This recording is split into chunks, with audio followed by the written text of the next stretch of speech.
追放された最弱勇者ガチャ進化で無双の頂へ。第94話、終焉の目覚め。砂となってこぼれ落ちた光はもう二度と形を取り戻さなかった。地面に触れたはずのかけらさえ気づけば輪郭を失い、ただ灰のように風へ溶けていく。誰も言葉を失っていた。千年という時間はあまりにも静かに幕を閉じたからだ。ユーマの指先は何かをつかもうとしたまま行き場を失って止まっていた。そこにはもうぬくもりも重みも祈りの気配すら存在しない。ただ空白だけがあった。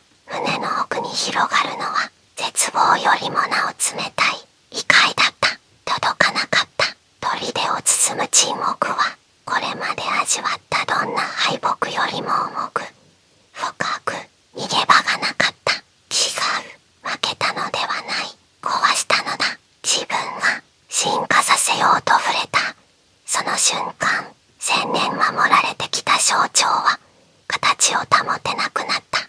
守れなかったではない、触れたから終わった。その事実が歯よりも鋭く遅れて心を切り裂く周囲の視線を感じていた。責める視線ではない、怒りでもない。それが何より残酷だった。まだ期待している、まだ信じている。壊した張本人に向かってその沈黙こそが最も重い断罪だった。お願いだ、もうやめてくれ。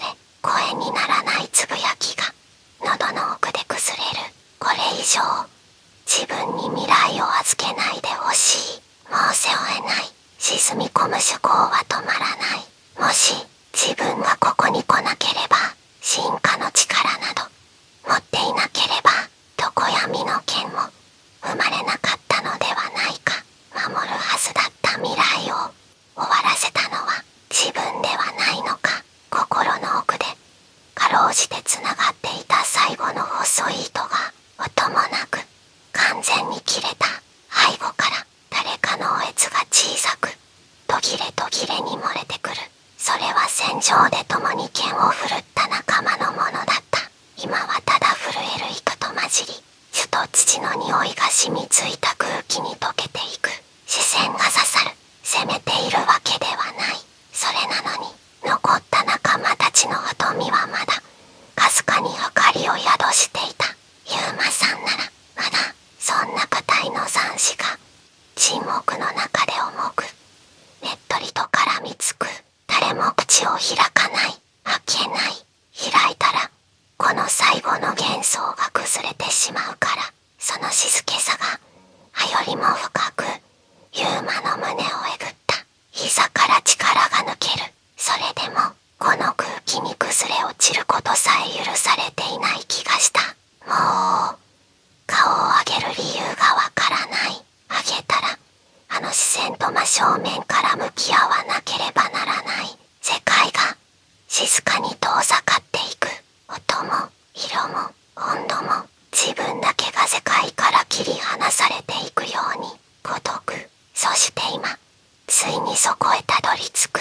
未来も可能性も意味すらもない。心が完全に沈み切ったその瞬間だった。まるで呼応するように世界そのものが鼓動を刻んだ。トクン、遅れて響くのではない。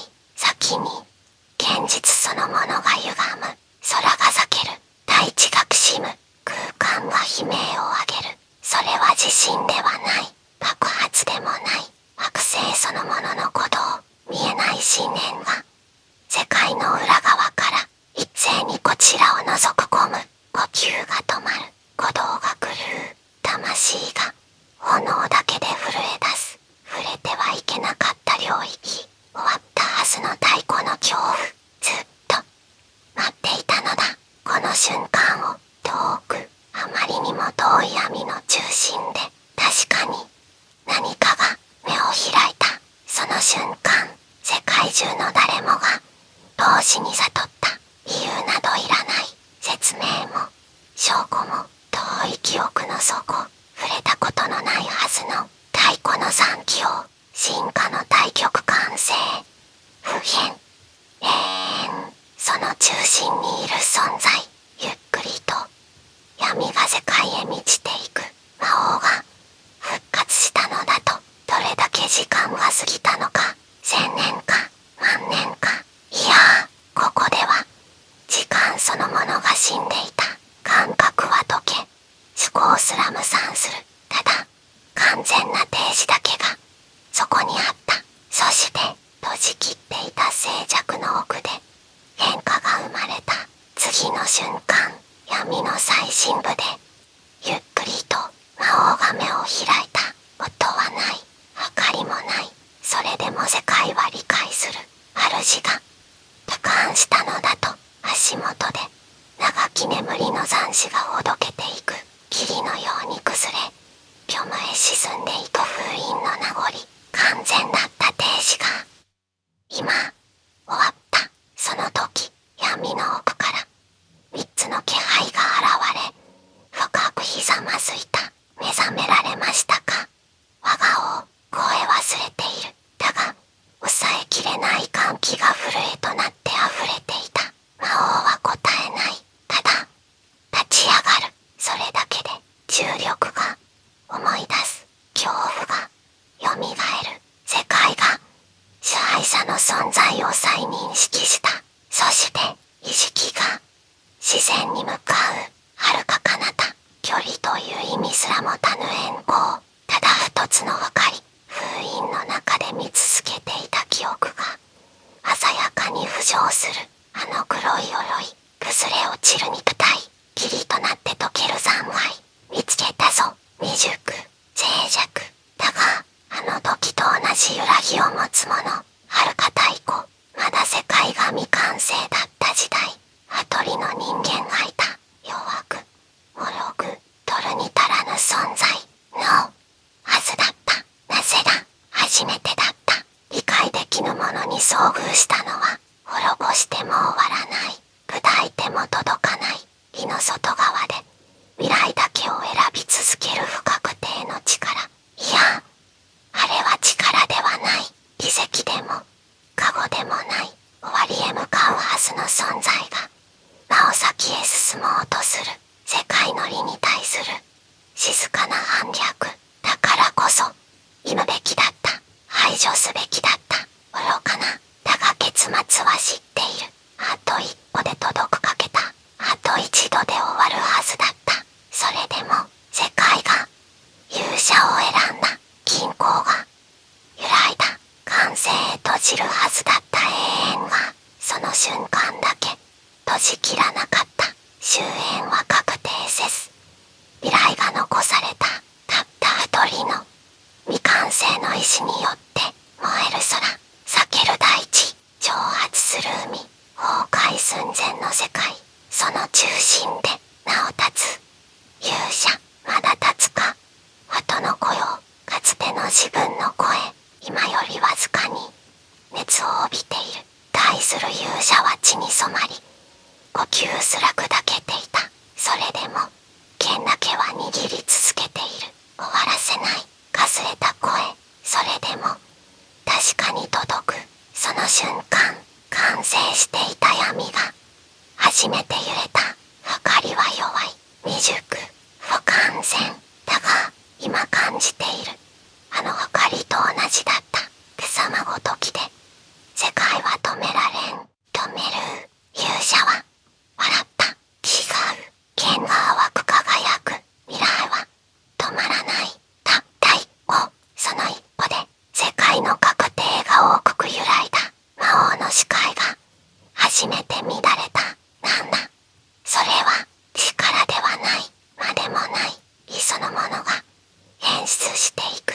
それがお前の能力か。勇者は答えない。ただ前へ出る。次の瞬間、魔王の目前に血に染まったあの剣の幻霊が現れる。己を敗北寸前まで追い詰めた。あの一撃、存在の確信へ届くかけた。顔ここまで追い詰めたのは、記憶はそこで途切れる。ご命令を、我が王。現在へ吹き戻す声。沈黙、わずか一瞬。だがそれは世界る時間だった。やがて魔王は告げる。蹂躙せよ。腹空。戦線を広げよう。逃げ場を削れ。希望を根こそぎ立て。怒りではない。焦りでもない。ただ確定した未来を述べる声。未完のまま。無に返せ。視線がただ一つの光へ向く。遥か遠く。それでも明確に感じ取れる。あの光。晴れが完全に至る前に一拍。この世から抹消せよ。闇が世界へ満ち始める。軍勢はすでに動いている。常闇の剣は戦場を蹂躙している。だが足りない。核を断たねばならない。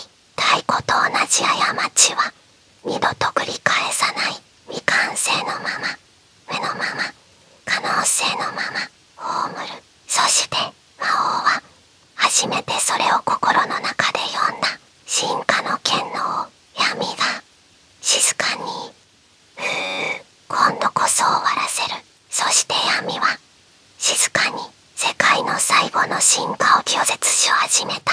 続く第95話、始まりの場所へ。